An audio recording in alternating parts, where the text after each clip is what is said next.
And now we're going to hear from Mr. Bryce. Good morning. Thank you, Mr. Chairman. I'm grateful for the opportunity to testify again before this committee. Respectfully, legislators and policymakers in Washington need a big dose of energy realism. They need an even bigger dose of energy humanism. The causes and implications of soaring global energy prices are clear. Europe provides a case study for what not to do. Millions of Europeans are facing the prospect of a cold winter without enough affordable energy to heat their homes. Fertilizer plants and steel mills are closing because of high energy prices. Europe's price hikes are being caused by underinvestment in hydrocarbons due to aggressive decarbonization and ESG policies. Second, they're being caused by overinvestment in weather-dependent renewables, which has left the continent vulnerable to wind droughts. Just yesterday, in Britain, spot prices for electricity exceeded $4,000 a megawatt hour due to low wind speeds. Third, Europe is prematurely shuttering its coal and nuclear plants. And finally, it is relying too heavily on imported energy and in particular, Russian natural gas. The implications of Europe's price spikes include soaring inflation, deindustrialization, and increased burdens on consumers, especially the working poor. The knock-on effects could last for months or even years. Fertilizer made from hydrocarbons is the food of food.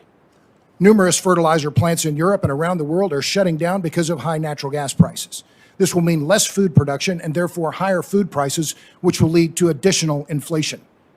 The United States must not emulate Europe's disastrous energy blueprint. We need energy realism. Energy is the economy. Energy nourishes human potential. Hydrocarbons now provide 82% of our total energy and about 60% of our electricity supplies. The U.S. today gets 18 times more energy from hydrocarbons as it does from wind and solar combined. The myriad claims being made by climate activists, politicians, and elite academics that we can run our economy solely on wind and solar and a few drops of hydropower have no basis in physics, math, or history. Furthermore, wherever renewables have been ramped up, as in Europe, energy prices have soared. Senators, look at California, where electricity prices are absolutely exploding. That in a state with the highest poverty rate and the largest Latino population in America. Wood Mackenzie estimates that converting our grid to renewables could cost $4.5 trillion, or roughly $35,000 for every family in America. How could such a staggering cost result in the just energy transition that we hear so much about? Energy realism? Since 2015, more than 300 communities across the country, from Maine to Hawaii, have rejected wind projects. Over the past 6 months alone, massive solar projects in Nevada, Pennsylvania, and Montana have been rejected by local communities.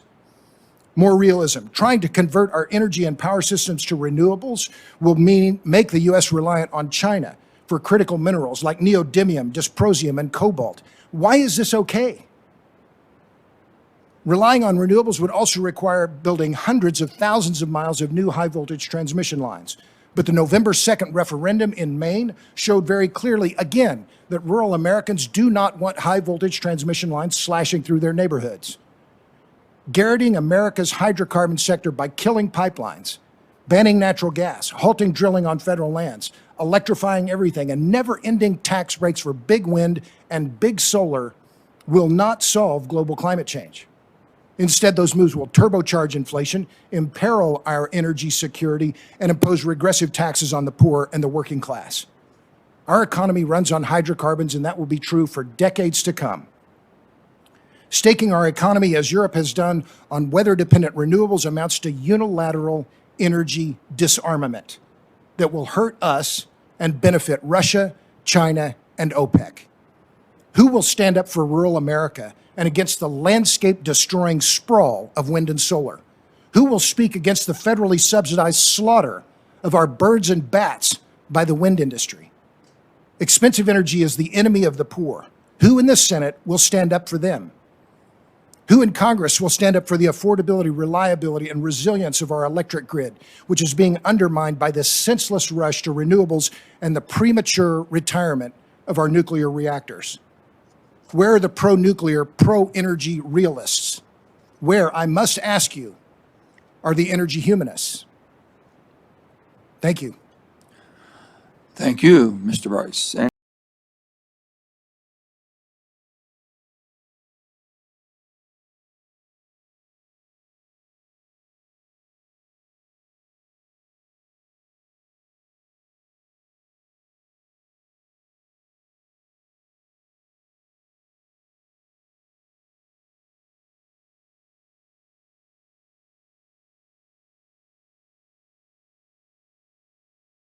Thanks for watching, and if you haven't already, please consider subscribing to our channel.